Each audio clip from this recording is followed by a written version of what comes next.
خطا اجتہادی یہ نہ تو معاذ اللہ کسی طرح کوئی کفر ہے، نہ یہ کسی طرح جو وہ کوئی گمراہی ہے۔ خطا اجتہادی کسی حوالے سے بھی یہ کوئی فسق و فجور بھی نہیں ہے، یہ کوئی کسی طرح کی گستاخی بھی نہیں ہے۔ خطا اجتہادی اور اس کا انتساب کسی کی طرف کرنا، یہ کسی طرح کی کوئی تنقیص نہیں ہے، توہین نہیں ہے، بے ادبی نہیں ہے، کوئی عیب نہیں ہے، اور کوئی گناہ نہ یہ صغیرہ ہے نہ کبیرہ، بلکہ خطا اجتہادی حضور نبی علیہ الصلاۃ والسلام کے ارشاد گرامی کے مطابق مجتہد کے لیے ایک گناہ اجر کو ثابت کرتی ہے۔ معزز ناظرین، آج سے کچھ عرصہ قبل حضور قائد اہل سنت، مفکر اسلام، وارث علوم اعلی حضرت،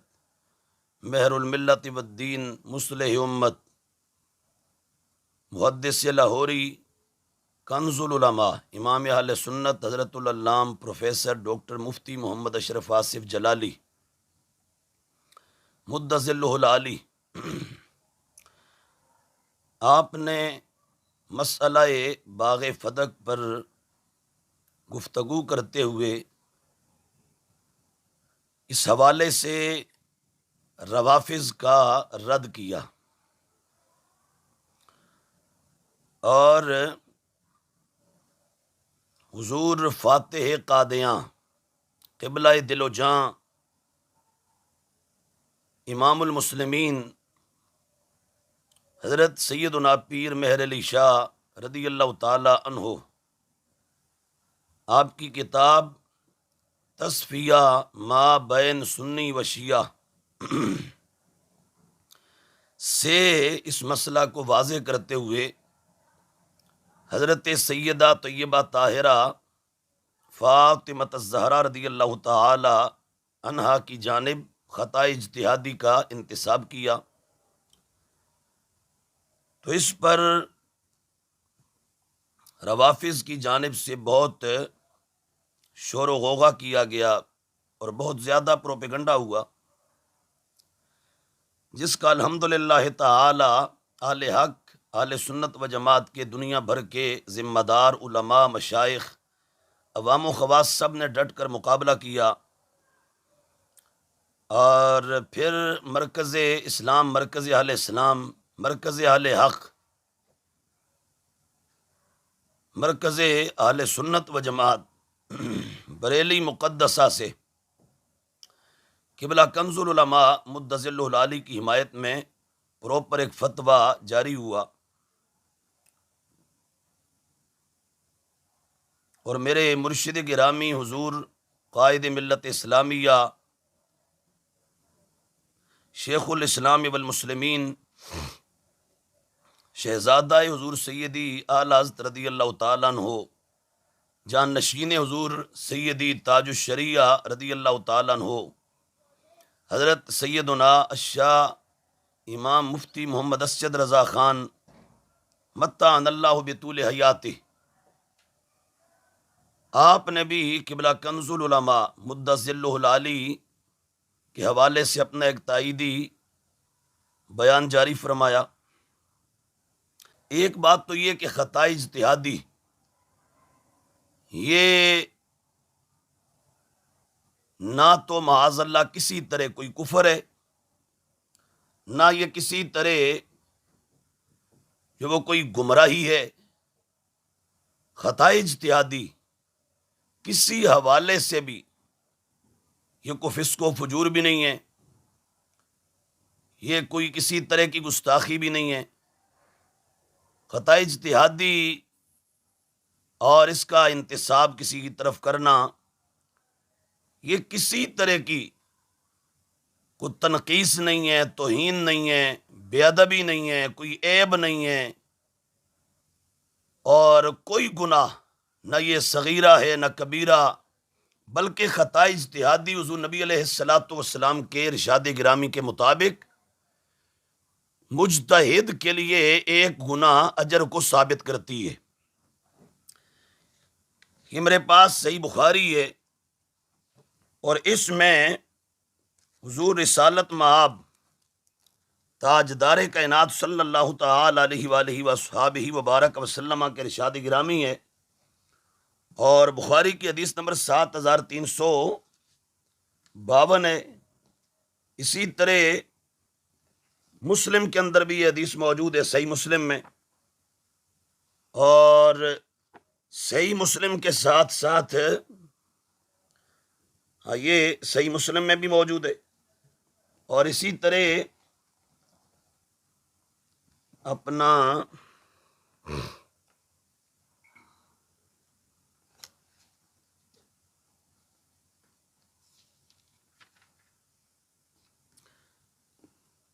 یہ حدیث صحیح مسلم میں بھی موجود ہے، حدیث نمبر 4487 نمبر پر۔ اسی طرح یہ حدیث سنن نسائی میں بھی موجود ہے، حدیث نمبر 5381 پر، اور اسی طرح یہ حدیث مسند امام احمد بن حنبل میں 17774 پر بھی موجود ہے۔ حضور نبی علیہ الصلوۃ والسلام سے حضرت سیدنا عمرو بن العاص رضی اللہ تعالیٰ عنہ روایت کرتے ہیں، حضور نے فرمایا اذا حکم الحاکم فاجتہد ثم اصاب فلہ اجران، جب حاکم کوئی فیصلہ کرے تو اس سلسلہ میں وہ اجتہاد کرے، پھر اجتہاد میں وہ درست نتیجہ پر پہنچ جائے، اور مجتہد کو اپنے اجتہاد میں حقیقت اور حق تک رسائی نصیب ہو جائے، فرمایا فلاح اجران، اس کے لیے 2 اجر ہیں۔ وَإِذَا حَكَمَ، اور جب حاکم فیصلہ کرے، فاجتہاد، اجتہاد کرے، ثُمَّ أَخْطَأَ، اور وہ اپنے اجتہاد میں حق اور حقیقت تک اس کو رسائی نہ ہو، ثُمَّ أَخْطَأَ، مجتہد سے اپنے اجتہاد میں خطا واقع ہو جائے، فرمایا فَلَهُ أَجْرٌ، تو اس کے لیے ایک گناہ اجر ہے۔ یعنی مجتہد اجتہاد کے نتیجہ میں ثواب پر پہنچے تو اس کے لیے ڈبل اجر ہے، اور 2 اجر ہیں اس کے لیے، اور اگر مجتہد اجتہاد کے نتیجہ میں کسی خطا پر پہنچ جائے اور نتیجہ کے سلسلہ میں حق اور حقیقت تک رسائی کے سلسلہ میں مجتہد سے خطا ہو جائے، خطا اجتہادی، تو فرمایا اس کے لیے ایک اجر ہے۔ لہٰذا نبی علیہ الصلوۃ والسلام کے فرمان کے مطابق یہ واضح ہو گیا کہ خطا اجتہادی یہ کسی طرح بھی کوئی عیب، کوئی کجی، کوئی کمی کا نام نہیں ہے، بلکہ خطا اجتہادی مجتہد کی شان ہے، اور یہ صاحب اجتہاد اور مجتہد کو اجر دلاتی ہے، اور اس کے نتیجہ میں مجتہد اجر پاتا ہے۔ اور دوسری بات اب وہ یہ کہ حضرت سیدہ پاک خطا اجتہادی کا انتصاب یہ کسی نے پہلے بھی کیا ہے یا نہیں کیا، اس پر اگرچہ ہم بہت کچھ پہلے بیان کر چکے ہیں، لیکن ابھی تازہ دوبارہ اس مسئلہ کو چھیڑا گیا تو 2-4 حوالے میں عرض کیے دیتا ہوں۔ ایک تو یہ ہمارے درسیات کی کتاب ہے جو مدتوں سے درس نظامی کا حصہ ہے، آج بھی دنیا بھر کے کئی اداروں کے اندر سبقن پڑھائی جاتی ہے، فواتح الرحمود شرح مسلم الثبوت، بحر العلوم بھی اس کو کہتے ہیں۔ اس میں اجماع کی بحث میں یہ موجود ہے، وَأَهْلُ الْبَيْتِ كَسَائِرِ الْمُجْتَهِدِينَ يَجُوزُ عَلَيْهِمُ الْخَطَأُ فِي اجْتِهَادِهِمْ وَهُمْ يُصِيبُونَ وَيُخْطِئُونَ وَكَذَا يَجُوزُ عَلَيْهِمُ الزَّلَّةُ وَهِيَ وُقُوعُهُمْ فِي أَمْرٍ غَيْرِ مُنَاسِبٍ لِمَرْتَبَتِهِمْ مِنْ غَيْرِ تَعَمُّدٍ كَمَا وَقَعَ مِنْ سَيِّدَةِ النِّسَاءِ رضي الله تعالى عنها من ہجرانها خلیفۃ رسول اللہ صلی اللہ تعالی علیہ وآلہ وصحبہ وبارک وسلم۔ حضرت بحرالعلوم فرماتے ہیں کہ اہل بیت بھی دیگر تمام مجتہدین کی طرح ہیں، اہل بیت سے بھی اجتہاد میں خطا جائز ہے، ممکن ہے، ہو سکتی ہے۔ اہل بیت کل وہ ثواب بھی کرتے ہیں، وہ مصیب بھی ہوتے ہیں، اور وہ خطا بھی کرتے ہیں، اسی طرح فرما خطا سے اوپر درجے کی ایک چیز ہے ذلت، اہل بیت سے اس کا وقوع بھی ہو سکتا ہے، اور وہ یہ کہ کوئی ایسا کام ان سے ہو جانا جو ان کے منصب اور مرتبہ کے لائق نہیں ہے۔ اور اس پر آگے بطور مثال کے حضرت سیدہ طیبہ طاہرہ فاطمہ الزہرا رضی اللہ تعالیٰ عنہ کو یہاں کوٹ کیا کہ ان سے یہ چیز واقع ہوئی، اور اس سے کچھ چند سطور آگے جا کر تو حضرت مولا علی رضی اللہ تعالیٰ عنہ کے حوالے سے بھی یہاں اجتہاد کے باب میں خطا پر جو وہ گفتگو کی، اور وہ یہ کہ وَيُفِيدُ أَيْضًا عِلْمًا ضَرُورِيًّا بِأَنَّ أَهْلَ الْبَيْتِ أَيْضًا كَانُوا عَالِمِينَ بِعَدَمِ عِصْمَةِ أَنفُسِهِم مِّنْ هَذَا الْخَطَإِ الْاجْتِهَادِي أَلَمْ تَرَ كَيْفَ رَدَّ ابن مسعود قول امیر المؤمنین علی رضی اللہ تعالی عنہما فی عدت الحامل المتوفى عنها زوجها۔ تو یہاں اجتہاد کے باب میں خطا کے حوالے سے مولا علی رضی اللہ تعالیٰ عنہ آپ کو بھی کئی ایک واقعات کے تناظر میں کوٹ کیا۔ تو یہاں مسئلہ بڑا واضح کہ اس ہماری ایک مستند کتاب میں حضور قبلہ کنز العلماء سے بہت پہلے وہ کتاب کے جو اکابرین اسلاف نے بھی سبقن پڑھی، درسن پڑھی، سلیبس اور نصاب کے طور پر المنہج النظامی میں اس کو پڑھایا، آج بھی پڑھایا جاتا ہے فقہ اور اصول فقہ کے باب میں۔ اس کتاب کے اندر کل اہل بیت اطہار کے لیے یہ کہا گیا کہ ان سے خطا اجتہادی واقع ہو سکتی ہے اور ذلت بھی ہو سکتی ہے، اور پھر آگے بطور مثال کے یہاں حضرت سیدہ طیبہ طاہرہ فاطمہ الزہرا رضی اللہ تعالیٰ عنہ اور حضرت مولا مرتضیٰ علی کرم اللہ تعالی وجہ الکریم آپ کا ذکر بھی یہاں اس باب میں کیا۔ تو لہٰذا یہاں سے ثابت ہو گیا کہ اہل بیت کے لیے، کل اہل بیت کے لیے، اور پھر حضرت سیدہ کائنات فاطمہ الزہرا رضی اللہ تعالیٰ عنہ کے لیے خطا اور خطا اجتہادی، اس کا جو وہ استعمال اہل السنہ والجماع کے ذخیرہ میں مدتوں سے پایا جا رہا ہے اور موجود ہے، اور اس میں کوئی توہین نہیں ہے، کوئی تنقیص نہیں ہے، ان کے لیے اجر ہے اور ثواب کا یہ چیز باعث ہے۔ تو یہ بات غلط ہے کہ پہلی مرتبہ تاریخ میں حضور قبلہ کنز العلماء نے ایسا کیا، نہیں، انہوں نے پہلی بار نہیں کیا، یہ صدیوں سے ایسے ہی کتابوں میں یہ چیز لکھی جا رہی ہے، پڑھی جا رہی ہے اور پڑھائی جا رہی ہے۔ یہ تصفیہ ہے، اور اس کی وہ عبارت یہ بھی بار بار وہ لوگ پڑھ لیں جو آج چین بجبی ہیں۔ اس میں حضور اعلیٰ پیر میرے شیخ صاحب فرماتے ہیں کہ اس موضوع پر ایک اور دلیل جو فریق مخالف یعنی روافظ کی طرف سے دی جاتی ہے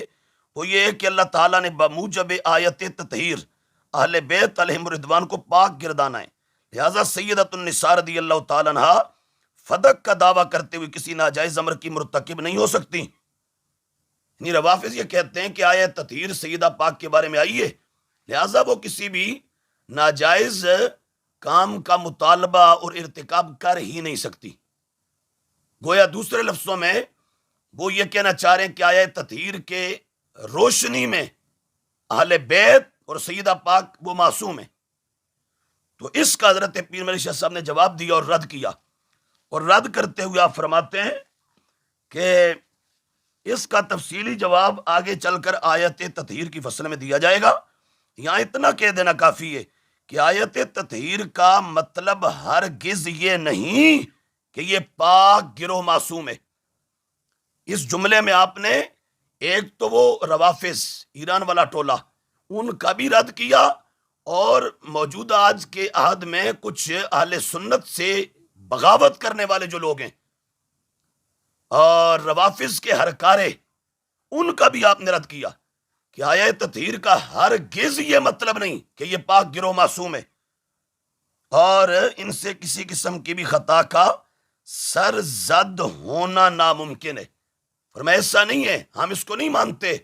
کہ آیت تطہیر آ گئی تو لہٰذا اب ان سے خطا بھی ممکن نہیں اور خطا بھی نہیں ہو سکتی۔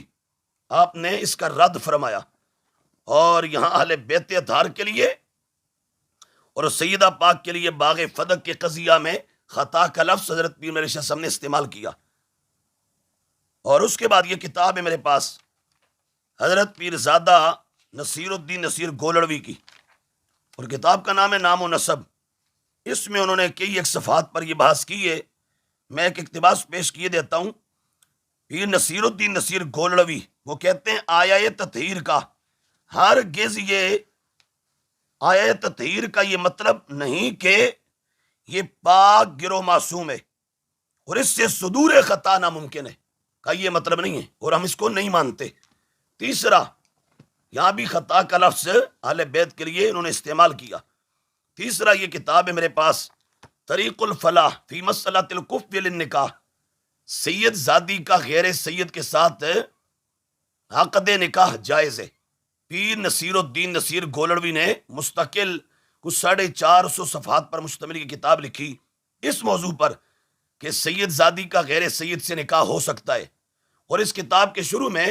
عرفان مشہدی اس کی تقریر اور تائید موجود ہے، اور پیر نصیر الدین نصیر گولڑوی کے بڑے بیٹے غلام نظام الدین جامی، انہوں نے باقاعدہ اس کتاب پر لکھا کہ جو اس کتاب میں میرے جو وہ والد گرامی نے مذہب بیان کیا، مسلک بیان کیا، جو کچھ لکھا میرا وہی مذہب، مسلک اور موقف ہے۔ اس کتاب کے اندر پیر نصیر الدین نصیر گولڑوی وہ کہتے ہیں عام طور پر آیا تطہیر کا یہ مفہوم بیان کیا جاتا ہے کہ اہل بیت جملہ عیوب اور خطاؤں سے پاک کر دیے گئے ہیں۔ عام طور پر یہ تقریریں کی جاتی ہیں، جیسے آج یہ کر رہے ہیں، کراچی سے لے کر پنڈی تک یہ بدماش اور یہ غدار اور یہ باغی ٹولہ جیسے آج تقریریں کر رہا ہے آیت تطہیر کو پڑھ کے، تو اس کا رد سالوں پہلے پیر نصیر الدین نصیر گولڑوی نے کر دیا ہے، اور وہ یہاں پر موقف بیان کیا جو صدیوں سے اہل السنہ والجماع کا چلا آ رہا ہے۔ پیر نصیر الدین نصیر گولڑوی کہتے ہیں کہ عام طور پر تو یہ بیان کیا جاتا ہے کہ اہل بیت آیت تطہیر کی روشنی میں جملہ عیوب اور خطاؤں سے پاک ہیں، اور یہ بشارت انہیں خداوند عالم نے آیت تطہیر کی صورت میں سنا دی ہے، لہٰذا نہ ان سے کوئی خطا سرزد ہو سکتی ہے اور نہ وہ کوئی گناہ کر سکتے ہیں۔ دوسرے لفظوں میں یہ گروہ گویا یہ گروہ معصوم ہے۔ پیر نصیر الدین نصیر گولڑوی کہتے ہیں، پھر سن لیں، عام طور پر آیت تطہیر کا یہ مفہوم عوام میں بیان کیا جاتا ہے کہ اہل بیت جملہ عیوب اور خطاؤں سے پاک کر دیے گئے ہیں۔ اب جواب کیا دیتے ہیں؟ کہا اگر ایسا ہوتا تو ہمیں کیا اعتراض تھا، مگر ایسا نہیں ہوا اور نہ ہے، یعنی اہل سنت کا عقیدہ یہ نہیں ہے، نہ ایسا ہوا اور نہ ہے، یعنی ہم نہیں مانتے اس بات کو کہ آیت تطہیر کے نتیجہ میں آپ یہ تقریر کریں کہ اہل بیت ان سے خطا بھی نہیں ہو سکتی۔ تو لہٰذا یہاں پیر نصیر الدین نصیر گولڑوی نے اہل بیت اطہار کے لیے اور جو وہ اہل بیت کے لیے خطا کا لفظ استعمال کیا ہے۔ یہ میرے پاس شرح صحیح مسلم ہے، اس کے اندر سیدی صاحب نے واضح طور پر وہی موقف لکھا جو حضور کنز العلماء نے بیان کیا کہ باغ فدق کے باب میں حضرت صدیق اکبر اور سیدہ پاک دونوں کا اجتہاد تھا۔ سیدی صاحب کہتے ہیں حضرت ابوبکر رضی اللہ تعالیٰ عنہ اور حضرت فاطمہ رضی اللہ تعالیٰ عنہ میں اس حدیث کے بارے میں کوئی اختلاف نہیں تھا۔ کون سی حدیث؟ کہ لا نورث ما ترکنا فهو صدقہ، اس میں کوئی اختلاف نہیں تھا دونوں ہستیوں کے درمیان، بلکہ ان کے درمیان رائے اور اجتہاد کا اختلاف تھا۔ حضرت ابوبکر کے نزدیک یہ حدیث اپنے عموم پر تھی، جبکہ حضرت فاطمہ کے نزدیک اس حدیث سے فدق کی جاگیر مستثنا تھی۔ تو اختلاف تھا اجتہاد کا، صدیق پاک بھی مجتہد تھے، سیدہ پاک بھی مجتہدہ تھی، صدیق پاک بھی اجتہاد کر رہے تھے، سیدہ پاک بھی اجتہاد کر رہی تھی، دونوں کا اجتہاد تھا۔ اور اجتہاد میں پھر آگے مجتہد مصیب کون تھا، یہ بھی سیدی صاحب نے یہاں لکھ دی ہے شرح صحیح مسلم میں۔ اور یہاں یہ بات یاد رہے کہ یہ شرح صحیح مسلم علامہ غلام رسول سعیدی کی تصنیف لطیف ہے، جو ہزارہا علماء کے استاد گرامی ہیں۔ حضرت مفتی اعظم پاکستان مفتی محمد منیب الرحمان صاحب ہزاروی ان کے بھی استاد گرامی ہیں، اور اس کتاب پر راولپنڈی کے سید حسین الدین شاہ کی تقریر، تائید اور تصدیق موجود ہے، اور حسین الدین شاہ نے اس کتاب کی بے پناہ تعریف کی ہے۔ اور آج حسین الدین شاہ کا بیٹا جو کتابیں لکھتا پھر رہا ہے، اس کے اپنے باپ نے آج سے کو 20-30 سال پہلے وہی نظریہ کہ جو اہل سنت کا ہے اس کی تائید اور تصدیق کی ہوئی ہے. تو معلوم ہوا کہ ان لوگوں نے آج روافظ ان کے پریشر میں آ کر تو اپنا نظریہ اور عقیدہ بدلا ہے. اہل سنت نے اپنا عقیدہ نہیں چینج کیا. ہمارا تو جو صدیوں سے چلا رہا تھا آج بھی الحمدللہ تعالیٰ وہی عقیدہ ہے. اور وہ کیا ہے؟ صدیق پاک بھی مجتہد، سیدہ پاک بھی مجتہدہ، ادھر بھی اجتہاد ادھر بھی اجتہاد. مجتہد مصیب کون ہے؟ تو سیدی صاحب کہتے ہیں حضرت علی رضی اللہ تعالیٰ عنہ کا اپنے دور خلافت میں فدق کو خلفائے ثلاثہ کے طریقہ اور ان کے دور کے دستور پر قائم رکھنا اس بات کی بہت مضبوط شہادت ہے کہ فدق کے متعلق حضرت ابو بکر صدیق رضی اللہ عنہ کا نظریہ ہی برحق تھا. اب اس سے واضح بات اور کیا آپ کو چاہیے بھائی؟ دونوں ہستیوں کا اجتہاد تھا. تو مجتہد مصیب سیدی صاحب کہتے ہیں وہ حضرت صدیق اکبر تھے. اور یہ اہل سنت کا عقیدہ ہے اور اہل سنت کا ایک اٹل حتمی نظریہ ہے 15 صدیوں سے. اس کو اگر کوئی دیوس جھٹلانے کی کوشش کرے گا تو ہم ایسے لوگوں کے علمی طور پر پرخچے اڑا دیں گے، وہ کو بڑا پنڈت ہو یا چھوٹا کو کیڑا مکوڑا ہو. لہذا اجتہاد دونوں طرف تھا اور مجتہد مصیب اور اجتہاد صحیح اور صائب وہ صرف صدیق اکبر رضی اللہ تعالیٰ عنہ کو تھا. فدق کے باب میں برحق نظریہ صرف صدیق اکبر رضی اللہ تعالیٰ عنہ آپ کا تھا. اور اسی کو یہاں سیدی صاحب نے بھی لکھ دیا.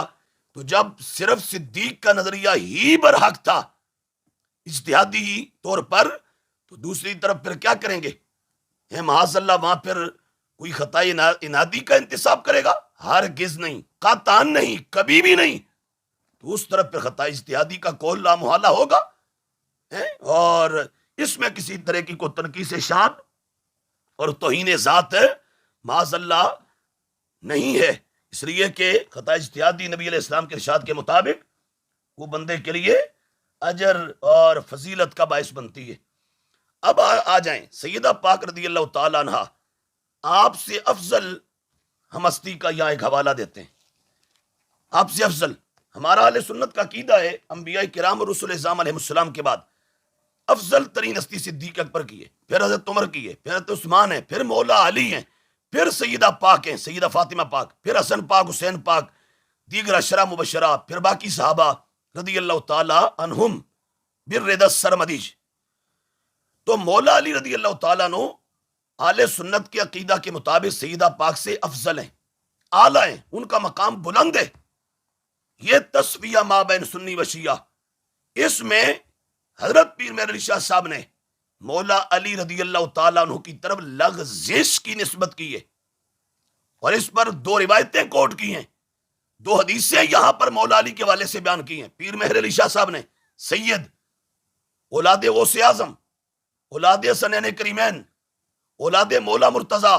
اولاد سیدہ فاطمہ الزہرا، آل رسول، اولاد مصطفیٰ علیہ تحیت وثنا علیہ مجمعین الی یوم الدین. اس کتاب میں سیدہ پاک سے جو افضل ہیں، جو تاجدار اقلیم ولایت ہیں، جو مولا کل مومنہ ہیں، جو ہمارے قبلہ و کعبہ ہیں، حضرت مولا علی رضی اللہ تعالیٰ عنہ جو سیدہ پاک کے بھی سر کے تاج ہیں، ان کے لیے خطا اجتہادی کا قول لغزش کی بات کی ہے. لغزش کا انتصاب مولا علی کی طرف کیا اور اس پر 2 صحیح حدیثیں کوٹ کی، 2 روایتیں بیان کی یہاں. اور یہ پورا ٹولہ غداروں کا یہ ذرا جواب دے کہ اگر سیدہ پاک کی طرف خطا اجتہادی کا انتصاب گستاخی اور بے ادبی بنتا ہے تو سیدہ پاک سے جو اہل سنت کے عقیدہ کے مطابق افضل ہیں مولا علی رضی اللہ تعالیٰ عنہ، جو آپ سے افضل و اعلیٰ ہیں، ان کی طرف اگر لغزش کی نسبت پیر مہر علی شاہ صاحب کریں تو کیا یہاں فتویٰ لگے گا گستاخی کا؟ یہاں تو پھر بدرجہ اولا ہونا چاہیے. لیکن ایسا تم نہیں کر سکتے، تو نہیں کر سکتے تو اہل سنت کے عقیدہ پر آ جاؤ. اس کے بعد یہ ہمارے مزید میں ایک یہاں اور لحاظ سے وہ یہ کہ سیدہ پاک ان کی سینکڑوں شانیں، ہزاروں شانیں، لاکھوں شانیں، کروڑوں شانیں، مگر وہ نبیہ نہیں ہیں، وہ نبی سے نیچے کے مقام پر ہیں، صحابیہ ہیں، اہل بیت اطہار میں سے ہیں. تو اگر غیر نبی کے لیے کسی صحابی اہل بیت کے کسی فرد کے لیے خطا اجتہادی توہین ہوتی ہے، خطا کا لفظ توہین ہوتا ہے، تو پھر یہ میرے پاس کتاب ہے جو تاریخ اسلام کی عقیدہ کی سب سے پہلی کتاب ہے، لکھنے والے امام الائمہ، کاشف الغمہ، سراج الائمہ، امام اعظم ابو حنیفہ رضی اللہ تعالیٰ عنہ، آپ کی تصنیف لطیف ہے۔ کروڑوں حنفیوں کے امام جن کے پیچھے داتا صاحب بھی کھڑے ہیں، وہ امام جن کو حضور غوث الاعظم بھی امام اعظم کہہ کے پکارتے ہیں، دنیا حنفیت کے تاجدار، دنیا بھر کے 2/3 میجورٹی امت مسلمہ کی، ان کے قائد اور امام اعظم ابو حنیفہ رضی اللہ تعالیٰ عنہ شرف کے اکبر کے اندر کیا کہتے ہیں؟ ہاں فرماتے والانبیاء علیہم الصلوۃ والسلام کلہم منزہون عن الصغائر والکبائر والکفر والقبائح وقد کانت منہم زلات وخطیات۔ فرمایا انبیاء، کسی ایک نبی کی بات بھی نہیں کی، فرمایا سارے نبی معصوم ہیں، پاک ہیں، کس سے؟ گناہ صغیرہ سے، کبیرہ سے، کفر سے، بری باتوں سے، قبائح سے۔ آگے فرمایا ہاں انبیاء سے زلات بھی ہوئی ہیں اور خطیات یعنی خطائیں بھی ہوئی ہیں۔ تو اگر تمہارے بقول سیدہ پاک کی طرف خطا اجتہادی کا لفظ منسوب ہو جائے، انتساب کر دیا جائے، توہین ہوتی ہے، تو پھر جواب دو امام اعظم ابو حنیفہ تمہارے نزدیک کیا ہوں گے، کیا ٹھہریں گے؟ کہ جو نبیوں کی طرف اور سارے نبیوں کا پیچھے ذکر کر کے نبیوں کی طرف خطا کا انتساب کر رہے ہیں۔ اس کے بعد یہ میرے پاس کتاب ہے الابریز، سید آل رسول، اولاد رسول، اولاد مولا علی و سیدہ زہرا، یہ صاحب علم لدنی، کتاب کا نام ہے الابریز۔ اس کے اندر حضرت سید عبدالعزیز دباغ، انہوں نے اللہ کے نبی حضرت داؤد کی طرف خطا کی نسبت کی ہوئی ہے، اور مطلق خطا کا یہاں ذکر ہے، ساتھ اجتہادی کی قید بھی نہیں ہے۔ پھر اس کے بعد اس باب میں یہ آخری حوالہ دیتا ہوں کہ یہ کتاب ہدیۃ الرسول پیر مہر علی شاہ صاحب رضی اللہ تعالیٰ عنہ کی، یہ سید ہیں، اولاد رسول ہیں، اور اس کتاب کے صفحہ 122 اور 23 پر 17 ہیں، 6 ہیں، اور خطا کا لفظ 7 بار بولا ہے۔ کس پر بولا ہے؟ پیر مہر علی شاہ صاحب نے بولا اور حضور نبی پاک علیہ السلام کی ذات پر بولا ہے، نبیوں کے امام، تاجدار انبیاء، تاجدار کائنات صلی اللہ تعالی علیہ وآلہ وصحبہ وبارک وسلم پر خطا کا لفظ پیر مہر علی شاہ صاحب نے بولا ہے، اور مطلق خطا، اجتہادی کا بھی ساتھ لفظ موجود نہیں ہے۔ تو لہٰذا وہ لوگ کہ جو حضرت سیدہ پاک کی طرف خطا اجتہادی کے انتصاب پر واویلا کر رہے ہیں، شور شرابہ کر رہے ہیں، ان سے ہم یہ کہیں گے کہ آپ ہمت کریں گے اور جرت کریں گے کہ آپ فتویٰ لگائیں حضرت پیر مہر علی شاہ صاحب پر، پیر نصیر الدین نصیر گولڑوی پر، حضرت سید عبدالعزیز دباغ پر، امام اعظم ابو حنیفہ پر، حضرت پیر مہر علی شاہ صاحب پر، جنہوں نے صحابہ اہل بیت تو کجا انبیاء پر، بلکہ انبیاء کے سردار، سرور انبیاء حضور نبی کریم سیدنا محمد مصطفیٰ علیہ الصلوۃ والسلام آپ کی طرف خطا کا انتساب کیے، اور 6 سطروں میں 7 مرتبہ خطا کا لفظ بولا، اور بولا سرکار کے بارے میں۔ تو یہ ٹولہ جو اس وقت بھٹکا ہوا ہے اور حضور کنز العلماء کو نشانہ بنا رہا ہے، اگر ان میں کوئی ہمت اور جرت ہے تو پھر ادھر بھی آئیں، اور اگر یہاں نہیں کر سکتے آپ تو پھر کچھ حیا کریں، شرم کریں، اور اہل سنت کے عقائد کے ساتھ، نظریات کے ساتھ کھلواڑ نہ کریں، مذاق نہ کریں، اور جو نظریات ملت کے اور امت کے صدیوں سے چلے آ رہے ہیں ان کے ساتھ قائم رہیں۔ اور وہ نظریہ باغ فدق کے باب میں یہی ہے، میں خلاصتاً آخر میں کہہ دوں کہ باغ فدق کے لیے حضرت سیدہ پاک انہوں نے مطالبہ کیا تھا، صدیق پاک نے حدیث سنائی، حدیث پر صدیق پاک اور سیدہ پاک دونوں نے اجتہاد کیا۔ صدیق پاک کے نزدیک حدیث اپنے عموم پر تھی، سیدہ پاک کے نزدیک اس حدیث سے جاگیر فدق مستثنا تھی۔ صدیق پاک بھی مجتہد، سیدہ بھی مجتہدہ، ان کا بھی اجتہاد، اور نتیجتاً امت نے جو لکھا اور جو 1.25 لاکھ صحابہ کا موقف ہے، حتیٰ کہ مولا علی کا نظریہ ہے، حسن و حسین کا نظریہ ہے، کل اہل بیت اطہار کا نظریہ ہے، اور تمام صحابہ کا جو عقیدہ ہے، جو تابعین، تبع تابعین، ائمہ مجتہدین، محدثین، مفسرین، متکلمین، صوفیاء، علماء، پاکان امت 15 صدیوں میں جو پوری امت کا عقیدہ ہے، وہ یہ ہے کہ دونوں کے اجتہاد میں جو اجتہاد صحیح اور صائب تھا، اور جو مجتہد مصیب تھے، اور جن کا نظریہ باغ فدق کے باب میں برحق تھا، وہ صرف صدیق اکبر رضی اللہ تعالیٰ عنہ تھے۔ اجتہادی طور پر مجتہد مصیب صدیق اکبر رضی اللہ تعالیٰ عنہ تھے۔